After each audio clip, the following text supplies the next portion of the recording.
Okay, we have 7 Telecaster necks underway. They've all been bandsawed out on the bandsaw. We used the MDF template to mark them out on the stock. Then we bandsawed them about 1/16 of an inch out from the line. Following that, we used the table router with a flush trim, 1/2 inch diameter, 1/2 inch shank, top bearing bit, to route all of the straight edges nice and clean along using the template. The template was used carpet tape to stick the template to the blank. Routed all of the straight edges. Do not try to route in around the curves with the router bit or out around the top of the ball. Do not try to do that. The router bit bites into the wood. You risk damaging the wood, and it's very dangerous for the operator. Do not try to do that. You will notice that these blanks, the two to the right, the first two, are yellow birch. The next two are maple. The darker one is roasted maple, which is a very nice wood and very popular lately. And the two on the left are maple. You will also notice that the one furthest left is opposite to the rest, the headstock. That is because when we were sawing it out, there was some damage along the edge of the fretboard side, right along the edge of the fretboard.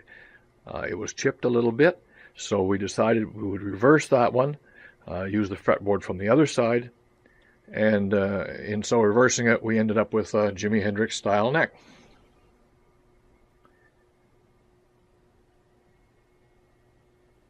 The truss rod channels were routed in using the jig shown in a previous video.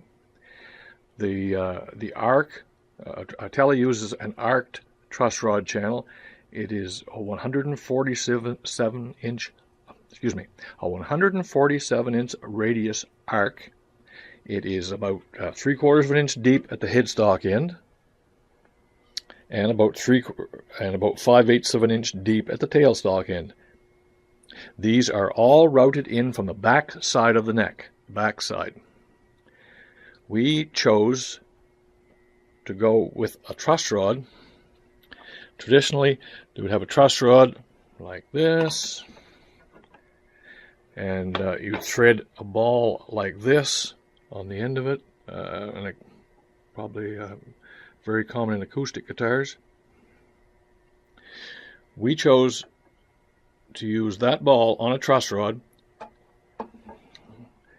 to MIG weld the ball on, so it's all been MIG welded along the top here, then ground off. Then the sides of the ball were narrowed in to make the ball 1/4 of an inch wide.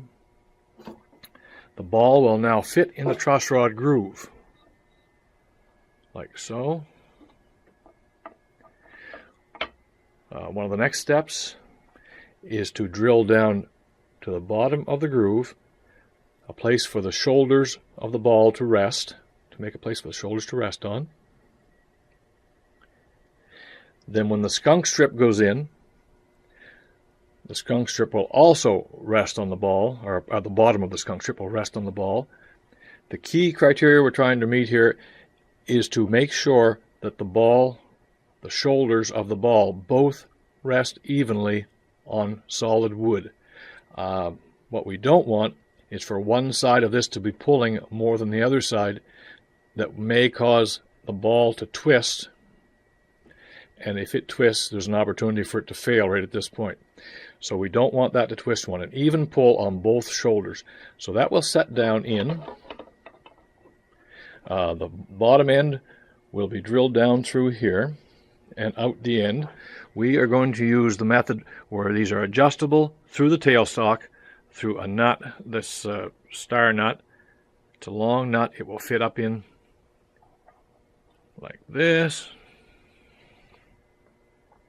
and they'll be adjustable through the tailstock. In the case of these necks, we will have there will be no truss rod either adjusting the tellies that adjust through the headstock. There's a hole here for the wrench to go in. We will not have that, nor will we have the plug to cover a hole that was made to put the base nut in, the anchor nut. In our case, we're going to go in through the back, through here. We will not need the blank plug that shows up here. Usually it shows up in a contrasting color. We will not have that. The next steps we have to do are to shape the fretboard. To do the side-to-side arc on the fretboard, there will be another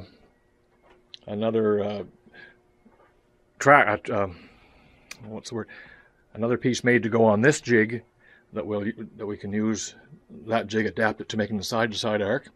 And then we have to also shape the headstock, narrow it down here, and do the contour here.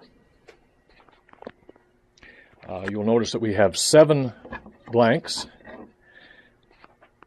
The idea to having 7 blanks is that ultimately we can end up with probably 3 blanks that are decent blanks. The other ones will become blanks that we learned from. Hopefully, one goal is to make the roasted maple one one of, if not the best blank, or the best neck.